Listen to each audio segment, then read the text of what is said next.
ವಿದ್ಯಾರ್ಥಿಗಳ 10ನೇ ತರಗತಿಯ ವಾರ್ಷಿಕ ಪರೀಕ್ಷೆಗೆ ಬರಬಹುದಾಗಿರ್ತಕ್ಕಂಥ ಪ್ರಶ್ನೆಗಳನ್ನು ನಾನು ತಗೊಳ್ತಾ ಇದ್ದೀನಿ. ಇದರಲ್ಲಿ ತ್ರಿಭುಜಗಳ ಮೇಲೆ ಬರ್ತಕ್ಕಂಥ ಪ್ರಶ್ನೆಗಳನ್ನ ಈ ವಿಡಿಯೋದಲ್ಲಿ ತಗೊಂಡಿದ್ದೀನಿ. ಚಿತ್ರದಲ್ಲಿ P C parallel to Q K A B C ತ್ರಿಭುಜ ಇದೆ. ಈ ಎ ಬಿ ಸಿ ತ್ರಿಭುಜದಲ್ಲಿ ಪಿ ಸಿ ಒಂದು ರೇಖೆ, ಇದಕ್ಕೆ ಸಮಾಂತರವಾಗಿ ಕ್ಯೂ ಕೆ ರೇಖೆ ಇದೆ. ಹಾಗೆಯೇ ಬಿ ಸಿಗೆ ಸಮಾಂತರವಾಗಿ ಎಚ್ ಕೆ ಇದೆ. ಇದರಲ್ಲಿ ಎ ಕ್ಯೂ ಅಳತೆ ಇರ್ತಕ್ಕಂಥದ್ದು 6 ಸೆಂಟಿಮೀಟರ್ ಅಂತ ಕೊಟ್ಟಿದ್ದಾರೆ. ಕ್ಯೂ ಎಚ್ ಇರ್ತಕ್ಕಂಥದ್ದು 4 ಸೆಂಟಿಮೀಟರ್ ಅಂತ ಕೊಟ್ಟಿದ್ದಾನೆ. ಹಾಗೆಯೇ ಎಚ್ ಪಿ ಇರ್ತಕ್ಕಂಥದ್ದು ಈ ಭಾಗದಲ್ಲಿ 5 ಸೆಂಟಿಮೀಟರ್ ಅಂತ ಕೊಟ್ಟಿದ್ದಾನೆ. ಮತ್ತು ಕೆ ಎಸ್ ಸಿ ಅಂದರೆ ಈ ಭಾಗದಲ್ಲಿ ಇರ್ತಕ್ಕಂಥದ್ದು 18 ಸೆಂಟಿಮೀಟರ್ ಅಂತ ಕೊಟ್ಟಿದ್ದಾನೆ. ಇದರಲ್ಲಿ ಏಕೆ ಅಳತೆ ಅಂದ್ರೆ ಇಲ್ಲಿಂದ ಇಲ್ಲಿಗಿರ್ತಕ್ಕಂಥ ಈ ಅಳತೆ ಎಷ್ಟು, ಹಾಗೇನೆ ಟೋಟಲ್ ಆಗಿರ್ತಕ್ಕಂಥ ಎ ಬಿ ಅಳತೆ ಎಷ್ಟು ಅಂತೇಳಿ ಕೇಳಿದ್ದಾನೆ. ಈಗ ಒಂದೊಂದನ್ನಾಗಿನೇ ತಗೊಳ್ತಾ ಹೋಗೋಣ. ಮೊದಲನೇದಾಗಿ ತ್ರಿಭುಜ ಎ ಪಿ ಸಿ ಈ ಅಳತೆಯನ್ನ ತಗೊಳ್ಳೋದಾದ್ರೆ ತ್ರಿಭುಜ ಎ ಪಿ ಸಿ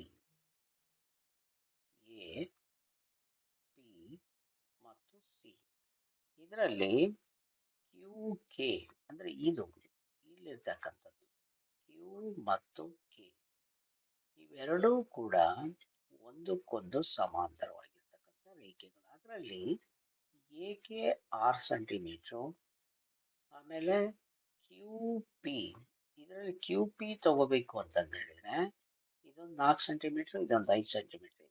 ಅಲ್ಲಿಗೆ ಟೋಟಲ್ ಆಗಿ ನಮಗೆ 4 + 5 = 9 ಸೆಂಟಿಮೀಟರ್ ಆಗುತ್ತೆ.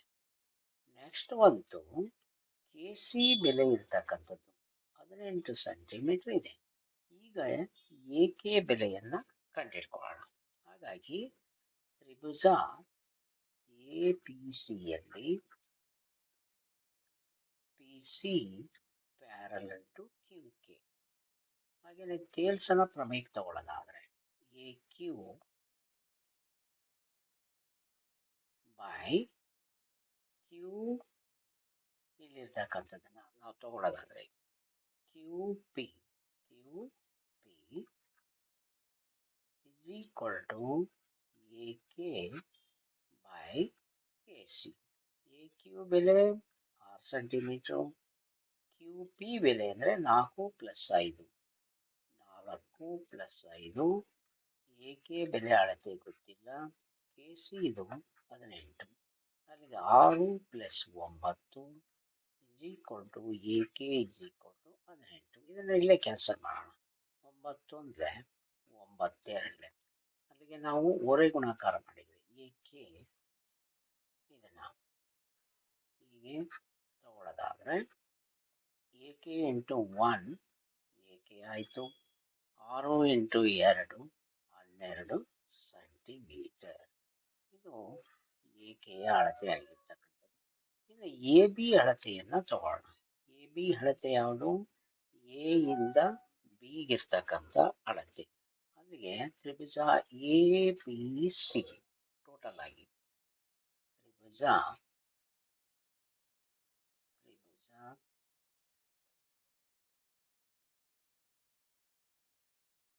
2/3 ಆದ್ರೆ ಅಲ್ಲಿ ತಗೊಳ್ತಕ್ಕಂಥ ಅಳತೆಯನ್ನ ನಾವು 10/5 + ಪಿ ಬಿ = 2/3 ಆಯಿತು. ಇಲ್ಲಿ ಇನ್ನೊಂದು ರೀತಿಯಲ್ಲಿ ತಗೋಬಹುದು. ಯಾವುದು ಅಂದ್ರೆ 10/5 + ಪಿ ಬಿ = 2/3. 2 ಒಂದ್ಲೆ 2 ಐದ್ಲೆ ಓರೆ ಗುಣಾಕಾರ ಮಾಡಿದ್ರೆ 5 ಮೂರ್ಲೆ 15, 5 ಇಂಟು 1 5 ಪ್ಲಸ್ ಪಿ ಬಿ = 15, 5ನ ಈ ಕಡೆ ತಗೊಂಬಂದ್ರೆ -5 ಆಯಿತು. ಅಲ್ಲಿಗೆ ಪಿ ಬಿ = 10 ಸೆಂಟಿಮೀಟರ್ ಅಳತೆ ಸಿಕ್ತು. ಆದರೆ ನಮಗೆ ಬೇಕಾಗಿರೋದು ಎ ಬಿ ಅಳತೆಯ ಬೇಕಿರ್ತಕ್ಕಂಥದ್ದು. ಈಗ ಎ ಬಿ ಅಳತೆಯನ್ನ ಪಿ ಬಿ ಅಳತೆಗಿರ್ತಕ್ಕಂಥದ್ದು ಎಷ್ಟು 10 ಸೆಂಟಿಮೀಟರ್ ಆಗಿದೆ. ಈಗ ಅಳತೆಯನ್ನು ತಗೋಣ, ಎಷ್ಟು ಬರುತ್ತೆ ನೋಡೋಣ. ಅಲ್ಲಿಗೆ ಎಕೆಯ ಅಳತೆ 12 ಸೆಂಟಿಮೀಟರ್. ನೆಕ್ಸ್ಟ್ ಬಂತು ಪಿ ಬಿ ಅಳತೆ 10 ಸೆಂಟಿಮೀಟರ್. ಈಗ ಎ ಬಿ ಅಳತೆ ತಗೊಂಡ್ರೆ A Q plus Q H plus H P plus P B. ಅಲ್ಲಿಗೆ ಟೋಟಲ್ ಆಗಿ ಉಷ್ಟು ತಗೊಳ್ಳೋದಾದ್ರೆ 6 ಪ್ಲಸ್ 4 ಪ್ಲಸ್ ಎಚ್ ಪಿ ಬೆಲೆ 5, ಪಿ ಬಿ ಬೆಲೆ 10. ಟೋಟಲ್ ಆಗಿ 6 4 15 ಪ್ಲಸ್ 10 25 ಸೆಂಟಿಮೀಟರ್. ಇದು ಎ ಬಿಯ ಅಳತೆ ಆಗಿರ್ತಕ್ಕಂಥದ್ದು. ನೆಕ್ಸ್ಟ್ ಇನ್ನೊಂದು ಲೆಕ್ಕ ತಗೋಣ. ಚಿತ್ರದಲ್ಲಿ P Q parallel to B C ಆದರೆ ಎಕ್ಸಿನ ಬೆಲೆ ಏನು ಅಂತ ಕೇಳಿದ್ದಾನೆ.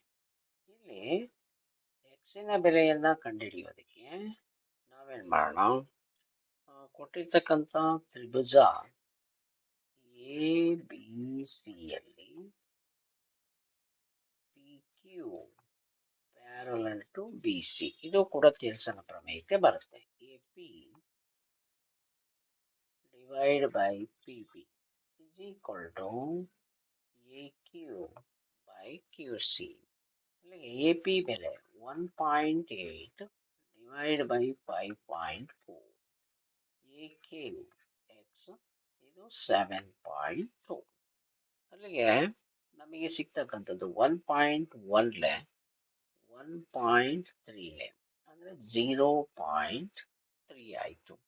ಇಲ್ಲಿ 0.3 ಆದರೆ ನಾವೇನ್ ಮಾಡೋಣ, ಇದನ್ನು ಓರೆ ಗುಣಾಕಾರದಲ್ಲಿ ತಗೊಳ್ಳೋಣ. ಓರೆ ಗುಣಾಕಾರದಲ್ಲಿ ತಗೊಂಡ್ರೆ 1/0.3 is equal to x 7.2. ಅಲ್ಲಿ x 0.3 is equal to 7.2 ಆಯಿತು. x is equal to 7.2 by 0.3. ಅಲ್ಲಿಗೆ ನಮಗೆ ಸಿಗ್ತಕ್ಕಂಥ ಬೆಲೆನ 3ರಿಂದ ನಾವು ತಗೊಳ್ಳೋದಾದ್ರೆ is equal to 3 2s 0.34 ಅಂದ್ರೆ 2.4 ಸೆಂಟಿಮೀಟರ್ ನಮಗೆ ಎಕ್ಸಿನ ಬೆಲೆ ಸಿಗ್ತಕ್ಕಂಥದ್ದು. x is equal to 2.4 centimetre. ಇದು ನಮಗೆ ಬೆಲೆಯಲ್ಲಿ ಸಿಗ್ತಕ್ಕಂಥದ್ದನ್ನು ನೋಡ್ಕೋಬಹುದು. ಇದಿಷ್ಟು ಕೂಡ ಈ ವಿಡಿಯೋದಲ್ಲಿ ತಗೊಂಡಿದ್ದೀನಿ. ಇನ್ನು ನೆಕ್ಸ್ಟ್ ವಿಡಿಯೋದಲ್ಲಿ ಇದರ ಮೇಲೆ ಇರತಕ್ಕಂಥ ಇನ್ನೂ ಕೆಲವು ಲೆಕ್ಕಗಳನ್ನು ನೋಡೋಣ.